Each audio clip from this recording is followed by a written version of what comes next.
হাসিনা আজকে বক্তিমা জারিছে জাতির উদ্দেশ্যে, এটা কালো শাড়ি পিন্দা। তোর বর তো আগেই মরিছে, তুই কালো শাড়ি পিন্দিস কে? দেখে ভাবলাম যে তোর নাগর মরিছে, পরে দেখলাম না মরে নাই। তোর বক্তিমা সিনা ওকে অনেক গ্যাল পারার ইচ্ছা ছিল, পারবো না, কারণ উই একটা মেডিকেল মার্ভেল। কেন মেডিকেল মার্ভেল মানে ডাক্তারি বিদ্যায় একটা বিষয় কেন, এটা পরে কমুনি। কেমন জাউরা দেখেন, কয় মাইয়াদের উপরে হামলা করছে নাকি আন্দোলনকারীরা। শোনেন, মেয়েদের হলে ছাত্রীদের উপর আক্রমণ করা হয়েছে এবং লাঞ্ছিত করা হচ্ছে।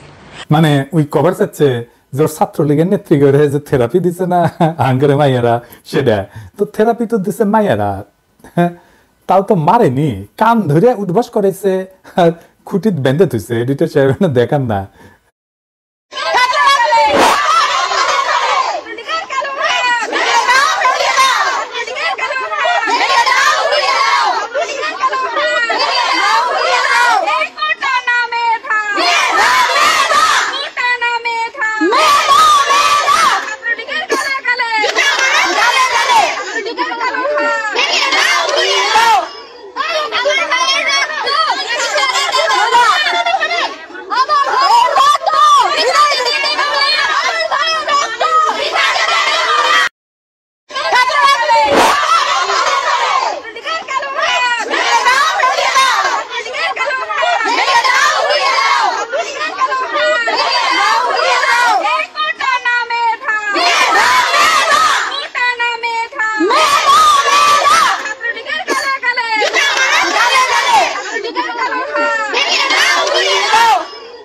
আর করেছে কি, ওই ইন্ডিয়ান তেল নাকি মাকে মাথা তোরা, তো চুল ধরে টেনা দেখিছে যে ক্যাঙ্কা শক্ত হয়েছে।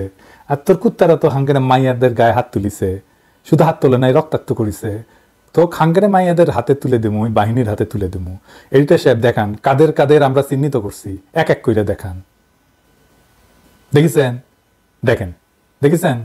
দেখেন, দেখেন, দেখেছেন? দেখেন, দেখেছেন? দেখেন, দেখেছেন? দেখেন।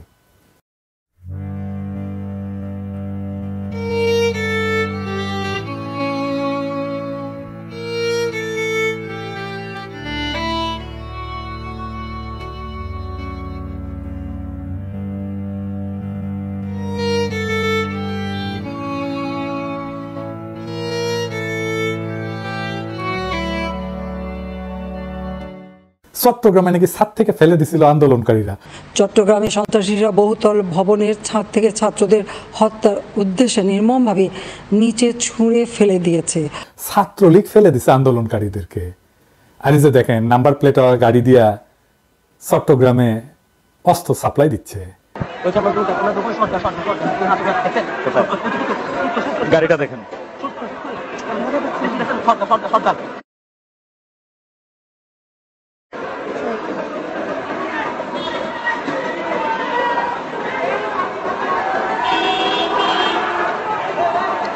একটি গাড়ি মূলত বারবার এগিয়ে যাওয়ার চেষ্টা করছে এবং গাড়ি থেকে আমরা দেখছি ব্যাগ নামানো হচ্ছে, বেশ কিছু ব্যাগ এই গাড়ি থেকে নামানো হচ্ছে, এমনটি আমরা দেখছি।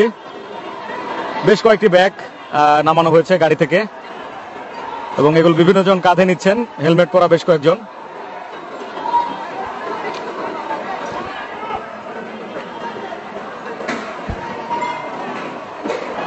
উই আসলে মানুষ না, ওটা ডাইনি, একটা রাক্ষসী। কয় অ্যাম্বুলেন্সে নাকি হামলা চালাইছে। সাধারণ পথচারী, দোকানিদের আক্রমণ, এমনকি রোগীবাহী অ্যাম্বুলেন্স চলাচলে বাধা প্রদান করা হয়। তো দেখেন তো জাহাঙ্গীরনগর বিশ্ববিদ্যালয়ের শিক্ষক কি কয়, অ্যাম্বুলেন্সে কারা হামলা চালাইছে, কারণ নির্দয়ভাবে ছাত্রদের উপরে হামলা করছে। পুরো পুলিশরা শিক্ষার্থীদের সাথে ব্যবহার করছে সেটা মানুষের পর্যায়ে ৭১ সালে এই ব্যবহার হয়েছে আমরা জানি না। আমরা অসুস্থ শিক্ষার্থীদেরকে রেস্কিউ করতে পারছি না, রেস্কিউ করতে অ্যাম্বুলেন্স নিয়ে আমরা মুভ করতে পারছি না, পুলিশ অ্যাম্বুলেন্সে হামলা করছে। এটা হতে পারে না। আমি সারা দেশের মানুষকে আহ্বান জানাবো, আপনারা দেখুন জাহাঙ্গীরনগর বিশ্ববিদ্যালয়ে কি হচ্ছে আমাদের ছেলেমেয়েদের উপরে, কি নারকীয় ভাবে আমাদের ছেলেমেয়েদের উপর হামলা হচ্ছে। আমাদের কিছু বলার নাই, আমরা সহ্য করতে পারছি না, নিতে পারছি না। আমরা কিছু লোক এখানে দাঁড়িয়ে আছি, আমরা নিতে পারছি না। আমরা শিক্ষক, আমরা দলদাস না। বিশ্ববিদ্যালয়ের ক্যাম্পাসে এইভাবে নির্মমভাবে হামলা হবে শিক্ষার্থী, হাজার হাজার শিক্ষার্থীদের উপরে, এটা মেনে নেওয়া যায় না। এটা সভ্য দেশে হয়তো সভ্য সমাজ হতে পারে না।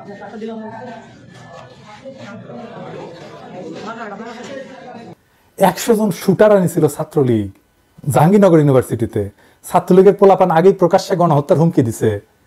দেখেছেন কারা শিক্ষকদের উপর হামলা করেছে? তোর তো গোয়া দিয়া রক্ত পরে, তুই মুখে রক্ত উঠে মরবি, উল্টা দিক দিয়ে রক্ত উঠবি। দুনিয়াতে ওই মুজিবের ঔরসে জন্ম নিছে সত্য, কিন্তু মুজিবের মালের লগে কুত্তা, শুয়োর, শেয়াল, শকুন সবগুলোর মাল মিশে একটা বিচিত্র ককটেল বানানো হয়েছিল জন্ম দেওয়ার জন্য। তাছাড়া এমন একটা পিস দুনিয়াতে আপনি দুইটা খুঁজে পাবেন না। ওই কয় যে উচ্চ আদালতের রায় হতাশ হবে না আন্দোলনকারীরা। শুনেন, সর্বোচ্চ আদালতের রায় আসা পর্যন্ত ধৈর্য ধরে অপেক্ষা করার জন্য আমি সকলকে বিশেষভাবে অনুরোধ জানাচ্ছি, তাদের হতাশ হতে হবে না। তুই কেমনে জানলো কি রায় আসবে? শুনেন, আমার বিশ্বাস আমাদের ছাত্র সমাজ উচ্চ আদালত থেকে ন্যায় বিচারই পাবে। তার মানে ওই জানে কি রায় আসবে, কোটা থাকবে, হামলাকারীরা ছাড়া পাবে না। এখন কয় হতাশ হবে না, তো আদালতে যদি মীমাংসা হয় তাহলে কেমনে সে বলে কোটা থাকবে, তাই না? আর কেমনে বলে আন্দোলনকারীরা হতাশ হবে না? কোটা যদি থাকেই তাহলে 2018 সালে কেন বলছিল কোটা থাকবে না? এটার সাফাই আবার পরে নিজেই দিছিল, কইছিল যে আমি বিরক্ত হয়ে কইছিলাম কোটা থাকবে না। বিরক্ত হইয়া কোনো রাষ্ট্রীয় সিদ্ধান্ত নেওয়া যায় না, শপথ পাঠ করতে হয় যে অনুরাগ বা বিরাগের বশবর্তী হয়ে কোনো সিদ্ধান্ত নেব না। ওই কি দেশের রাজা যে বিরক্ত হয়ে সিদ্ধান্ত নেয়? এখন আদালতে এই রায় হয় স্থগিত করবে বা বাতিল করবে, তাহলে সমস্যা মিটবে না? মিটবে না। কেন মিটবে না আসেন সেটা দেখি। কারণ ওই প্রশ্নপত্র দিয়ে দিবে পিএসসি সদস্য কারা? আওয়ামী লীগের লোকেরা। ইজতিমাম বলেছিল না রিটেনে টেকো আমরা দেখবো। এই প্রশাসন দিয়াই তো পাতানো নির্বাচন করে, আমার কথা না। নিজে কি বলছে ইজতিমাম দেখেন, কইছে আমি নিজে অনেক উপজেলায় গেছি, সেখানে আমাদের যারা ছিল মানে দলের ছাত্রলীগের তাদের সঙ্গে কথা বলে নির্বাচন করেছি, দেখছেন তারা আমাদের পাশে আছে, তারা বুক পেতে দিয়েছে। তিনি তো হাসিনার নিজের পরিকল্পনা দেখেন কি বলে। নেত্রীর সঙ্গে কথা হলে তিনি সবসময় বলেন কিভাবে আমাদের ছেলেদের জন্য ব্যবস্থা করা যায়। আপনার বা আমার ছেলে তো চাকরি হবে না, সরকারি চাকরি, পুলিশ ভেরিফিকেশন আটকাই দিবে শেষে। এই যে সাদ্দাম বলছিল না যারা কোটা আন্দোলন করছে তাদের কারো চাকরি হয় নাই, এইবারেও যারা করতেছে আন্দোলন আপনাদের তালিকা করে বাদ দিবে, পুলিশ ভেরিফিকেশনে বাদ দিবে, ফেল করাই দিবে। খাতা দেখে কারা? আচ্ছা এইবার আসেন, খাতা দেখার বাদ কথা বাদ দেন, ভাইবা নাই কারা, ওই তো বাদ দিয়ে দিবে। আচ্ছা এইবার আসেন সরকারি চাকরির সংখ্যা দেখি, মোট কত সরকারি চাকরি? পিয়ন, দারোয়ান সব মিলে 15 লাখ সরকারি কর্মচারী। এই 15 লাখই হচ্ছে আওয়ামী লীগের লোকজন সবাই। এর দু একজন হয়তো এদিক সেদিক যাইতে পারে, এটা ব্যতিক্রম। প্রত্যেক বছর পিয়ন দারোয়ান সহ নিয়োগ হয় কত? 70,000। এই যে 70,000 দেখেন, মানে গত 5 বছরে যদি 3.5 লাখ নিয়োগ হয় তাহলে মানে 70,000 বছরে। তাহলে ধরেন মুক্তিযুদ্ধের পোষ্য কোটা যদি বাদ দেওয়া হয় তাহলে বাদ যাবে কত? 30%। তার মানে 21,000 চাকরির সুযোগ বাড়বে আপনাদের জন্য। এটা হাসিনার লাগবে তো, এই চাকরিটা হাসিনার লাগবে, সরকারি চাকরিটা কেন লাগবে সেটা তো দেখলেন, ওরা নির্বাচন করে দেয়। যাই হোক, এই 21,000 খুব বেশি চাকরি না, তাও ধরলাম যে পাইলো। এটা সরকারি চাকরিগুলো নিয়ে যাচ্ছে হাসিনার দলের লোক। এই যে পুলিশ মারতেছে সবগুলো তো ছাত্রলীগ। আর্মিতে প্রমোশন হয় না আওয়ামী লীগ পরিবারের না হইলে, কোটা তো একবার ব্যবহার করা হয় না, চাকরির সময় ব্যবহার করা হয়, প্রমোশনের সময় ব্যবহার করা হয়। তো সরকারি চাকরি নিয়ে গেল হাসিনা, আর বেসরকারি চাকরি কে নিল? মোদি। সেগুলো তো আরো বেশি বেতনের চাকরি, $10 বিলিয়ন নিয়ে যায় প্রত্যেক বছর ইন্ডিয়ানরা। এই টাকায় মাসে গড়ে $1,000 বেতন যদি দেওয়া হয়, $1,000 মানে কত এখন আমি জানি না, 1,30,000 টাকার মতো হবে হয়তো মাসে। এইরকম 1,30,000 টাকা বেতনের চাকরি আপনি কতগুলো পাইতেন জানেন? 8.5 লক্ষ চাকরি দেওয়া যেত, বাংলাদেশের কোনো বেকার থাকতো না। হিসাবটা দেখেন। কোটা শুধু মুক্তিযোদ্ধা কোটা না, ভারতের কোটাও তো আছে, তাই না? আছে না? ওই যে আওয়ামী লীগের মধ্যে ভারতের এমপি ক্যান্ডিডেট থাকে, যে শুনেন, শেখ হাসিনা বলে আমি শেখ হাসিনা প্রার্থী, এটা তোমাকে মনে রাখতে হবে। আমি ভারতের প্রার্থী, তোমাকে এটা মনে রাখতে হবে। আমি এখানে হারার জন্য আসিনি। তো এখন আমাদের করণীয় কি? এখন তো কাটালরানি তার বিডিআর, র্যাব, পুলিশ, ডিবি এই দিয়া হোস্টেলগুলো, হলগুলো ফাঁকা করে দিছে, তাই না? এই আন্দোলন এখন জনতার আন্দোলনের রূপ নিছে। দেখেন রিকশাওয়ালা ভয় ভেঙ্গা কি বলে,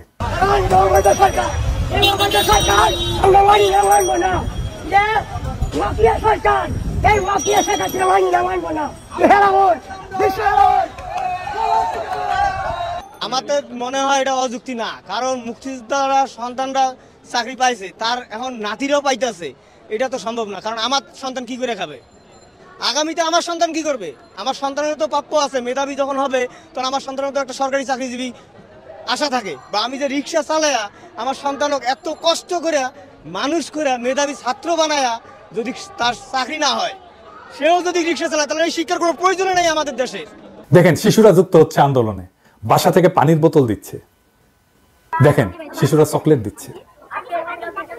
নারীরা, ছাত্ররা কিভাবে কমিটমেন্ট নিয়ে মাসে নামতেছে, কিভাবে আর্গু করতেছে, দেখেন নারীরা কিভাবে আর্গু করে। সবাই কোটার পুলিশ, সবাই কোটার পুলিশ। আমি আর বিশ্ববিদ্যালয়ে জানতে পারি আপনি কি বাবা ঢাকা বিশ্ববিদ্যালয়ে পড়তেন? আপনি ঢাকা বিশ্ববিদ্যালয়ে পড়তেন ভাই? আমার দিকে তাকান ভাই, কত অভিযোগ আপনার লজ্জা লাগে না ভাই? ছেলেমেয়েগুলোর দিকে তাকান তো, কোনো লজ্জা লাগে না? কালকে খাইতে পায় যাতে মাই না গাই, উঠে দিকে ধাক্কা না গাই, বুঝেন এগুলা? আপনারা কি বড় মানে দূর থেকে লাঠিতে বাড়ি না, আমার পুরো মুখে দিচ্ছে আমার দুধের মধ্যে বাড়ি বাড়ি। আজকে আমি চাচ্ছি ভাইয়ের কাছে সেরকম করে হাঁটা দিতে। এই জন্য এই বোতলে কি গুঁড়া ছিল? মরিচের গুঁড়া। বাবাকে বলে আসছি আজকে যদি মরে যায় আমার রাস্তা থেকে কেউ না তুলে। আমরা ঢাবি স্টুডেন্ট ভাবে মার খেয়েছি, আমাদের ভাইদের যেভাবে মেরেছে আমি নিজেও ইনজুরিতে আছি। আমি তারপর আজকে আন্দোলনে আসছি। আমরা কিন্তু মানে দমে যাই না, এটা জাস্ট বোঝানোর জন্য যে ইনজুরি থেকে যে উঠে আসছে। যে দেখেন এলাকাবাসীর সাথে কিভাবে যুক্তি দিচ্ছে, বলতেছে আপনার সন্তানের ভবিষ্যৎ আমার হাতে। আপনার মেয়ে 10 বছর পর জব পাবে না, আপনি তখন কি বলবেন? বলেন, জবাব দেন। তাহলে আপনারা আমাকে দেখাচ্ছেন আপনার বাসা এখানে, কিন্তু আপনার বাসা এখানে, কিন্তু আপনার ছেলের ভবিষ্যৎ আমার কাছে। আমি হারলে আপনার ছেলের ভবিষ্যৎ হেরে যাবে। আপনি কেন আমাকে দেখাচ্ছেন আপনার বাসা এখানে? আপনি আমাকে সাহায্য করবেন। হ্যাঁ, আপাতত দৃষ্টিতে আপনার কষ্ট হচ্ছে, কিন্তু সামগ্রিক পেশা পরিচালনা করলে আপনি যদি 10 বছর 100 বছরের কথা চিন্তা করেন, তাহলে আপনার পুরো পরিবারের দায়িত্ব আমার কাছে এখন। আপনার ভাইয়ের ছেলে, আপনার নিজের ছেলে, আপনার নিজের মেয়ে, আপনার আত্মীয় স্বজনের ছেলে মেয়ের দায়িত্ব আমার কাছে। আমি হেরে গেলে তারা হেরে যাবে, এটা মাথায় রাখেন। আপনার ছেলের বয়স এখন হয়তো 5, এখন হয়তো 10, কিন্তু সে আর 10 বছর পর তার বয়স 20 হবে, তখন সে ভার্সিটিতে চান্স পাবে না কোটার জন্য। তখন আপনি হাই হাই করবেন যে কি করলাম, আমার ছেলে কেন জব পায় না। বাবারা দেখেন কি হতাশার কথা বলতেছে। রাজাকার কথাটা শোনার পরে বলতেছে 7.5 কোটি মানুষ আমরা মুক্তিযুদ্ধ করে স্বাধীন করছি, রাজাকার কয় % ছিল? আমি বিবেরিয়া থেকে আসছি, আমি বিবেরিয়া যাব, আমি বিবেরিয়া যাবো, তো গাড়ি বন্ধ। আমি তো এখন রাজাকারের সন্তান, আমি তো রাজাকার। আমি ঢাকা বিশ্ববিদ্যালয়ে লেখাপড়া করছি, আমার মেয়ে বিশ্ববিদ্যালয়ে লেখাপড়া করে, আমার ছেলে বিশ্ববিদ্যালয়ে লেখাপড়া, আমার ছেলে বিশ্ববিদ্যালয়ে লেখাপড়া করে। 7.5 কোটি বাঙালি এই দেশের দেশ স্বাধীন করছে, 7.5 কোটি বাঙালি, 1% রাজাকার ছিল না। এখন আমরা কি করে সবাই রাজাকার হয়ে গেলাম এই দেশে? কি এটা কি আমরা কি মগের মূল্যকে বসবাস করি নাকি মানুষের দেশে বসবাস করি? আবার দেখেন বাবারা রাস্তায় নামছে, সব বাবাদের ডাকতেছে। দেখেন আমার সন্তান এখানে আছে, আমি আছি, আপনারা আমাদেরকে ডাকবেন। আজকে থেকে এইভাবে রাস্তায় নেমে আসবেন, মুরব্বীরা রাস্তায় নেমে আসবেন, সন্ত্রাসী সংগঠন ছাত্রলীগ আর বাকশালীদের আপনাদের এলাকা থেকে উৎখাত করবেন, জয় বাংলা করে দেবেন। ঠিক যেভাবে শিক্ষা প্রতিষ্ঠান থেকে উৎখাত করা হয়েছে, ছাত্ররা যদি বিশ্ববিদ্যালয় থেকে নিজের শহরে বা গ্রামে ফিরে যান, সেইখানে প্রতিরোধ গড়ে তুলবেন। আমরা আমাদের লড়াই জারি রাখবো রাস্তায়, অলিতে গলিতে, পাড়ায় মহল্লায়, গ্রামে শহরে, বন্দরে গঞ্জে, পাহাড়ে, মাঠে খামারে। আমরা কখনো পরাজিত হব না। প্রত্যেক ঘর হয়ে উঠবে আমাদের দুর্গ, আর আমাদের পদযাত্রায় একের পর এক এলাকা আমরা শত্রুমুক্ত করব।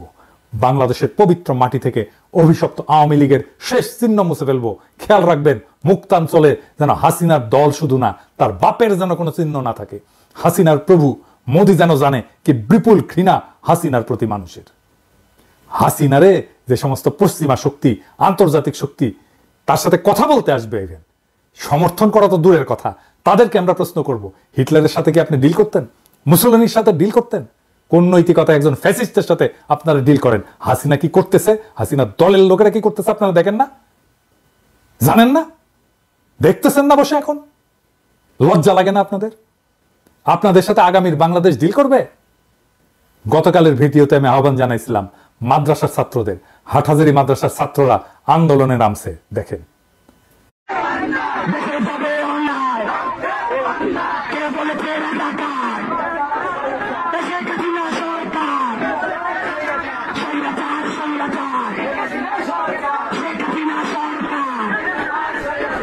শুক্রিয়া আমাদের ভাইদের। আমি রিকশাওয়ালাদের বলছিলাম, আপনারা তো দেখলেন কি নির্ভয়ে তারা কথা বলতেছে। আগামীকাল আপনারা আপনার শহরে রিকশা মিছিল করবেন, আধা ঘন্টার, ছাত্রদের সাথে সংহতি জানায়।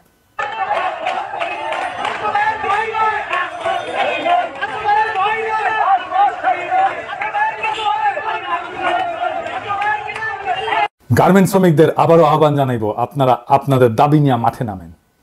আর একটা দলকে বলবো, বলা হয় নাই, আপনাদের অনেকেই আপনাদের সমস্ত সারা জীবনের সঞ্চয় নিয়ে শেয়ার মার্কেটে বিনিয়োগ করছিলেন, আর দরবেশ বাবা খাইয়া দিছে পুরাটা। নিজের সর্বস্ব হারানোর ওই বেদনা যদি মনে থাকে, আপনারা নামেন মাঠে। আজকে হাসিনা বিজিবি নামাইছে, বাংলাদেশের অভিশপ্ত বাহিনী যারা বাংলাদেশের দেশপ্রেমিক সেনা অফিসারদেরকে মারছিল আর বাংলাদেশে ভারতের দাসত্ব শুরু করছিল তাদেরকে নামাইছে। পুরা পিলখানা তুলে ইন্ডিয়াতে পুশব্যাক করে দেব মোদির চালা। আপনারা বিজেপিকে দেখলেই বলবেন খুনি, জল্লাদ, অভিশপ্ত। দেখেন বিজেপি কিভাবে পিছু হটছে।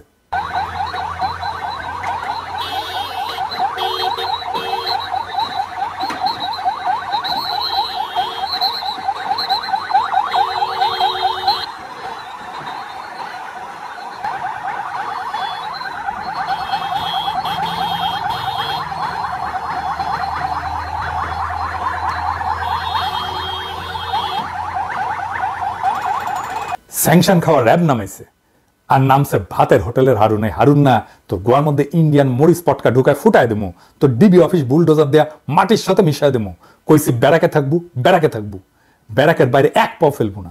দেখেন ক্যাঙ্কা করে প্রতিরোধের মুখে পালায়।